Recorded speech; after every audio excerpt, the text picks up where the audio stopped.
திருச்சட்ட அறிஞர் ஒருவர் எழுந்து இயேசுவை சோதிக்கும் நோக்குடன், போதகரே, நிலை வாழ்வை உரிமையாக்கிக் கொள்ள நான் என்ன செய்ய வேண்டும் என்று கேட்டார். அதற்கு இயேசு, திருச்சட்ட நூலில் என்ன எழுதியிருக்கிறது, அதில் நீர் என்ன வாசிக்கிறீர் என்று அவரிடம் கேட்டார். அவர் மறுமொழியாக, உம் முழு இதயத்தோடும் முழு உள்ளத்தோடும் முழு ஆற்றலோடும் முழு மனத்தோடும் உன் கடவுளாகிய ஆண்டவரிடம் அன்பு கூர்வாயாக என்று எழுதியுள்ளது என்றார்.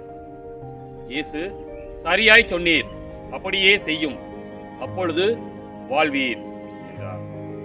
அவர் தம்மை நேர்மையாளர் என காட்ட விரும்பி, எனக்கு அடுத்திருப்பவர் யார் என்று இயேசுவிடம் கேட்டார். அதற்கு அவர் மறுமொழியாக கூறிய உவமை, ஒருவர் எருசலேமிலிருந்து எரிகோவுக்கு போகும்போது கள்வர் கையில் அகப்பட்டார். அவருடைய ஆடைகளை அவர்கள் உரிந்து கொண்டு அவரை அடித்து குற்றுயிராக விட்டு போனார்கள். ஒருவர் தற்செயலாக அவ்வழியே வந்தார்.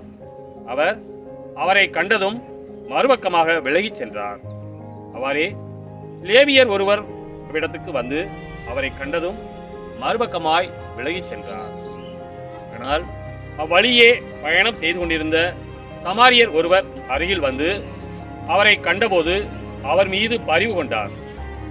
அவர் அவரை அணுகி காயங்களில் திராட்சை மதுவும் எண்ணெயும் வார்த்து அவற்றை கட்டி தாம் பயணம் செய்த விலங்கின் மீது ஏற்றி ஒரு சாவடிக்கு கொண்டு போய் அவரை கவனித்துக் கொண்டார்.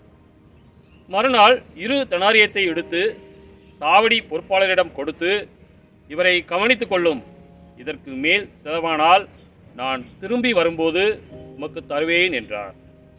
கள்வர் கையில் அகப்பட்டவருக்கு, இம்மூவருள் எவர் அடுத்திருப்பவர் என உமக்கு தோன்றுகிறது என்று இயேசு கேட்டார். அதற்கு திருச்சட்ட அறிஞர், அவருக்கு இரக்கம் காட்டியவரே என்றார். இயேசு, நீரும் போய் அப்படியே செய்யும் என்றார்.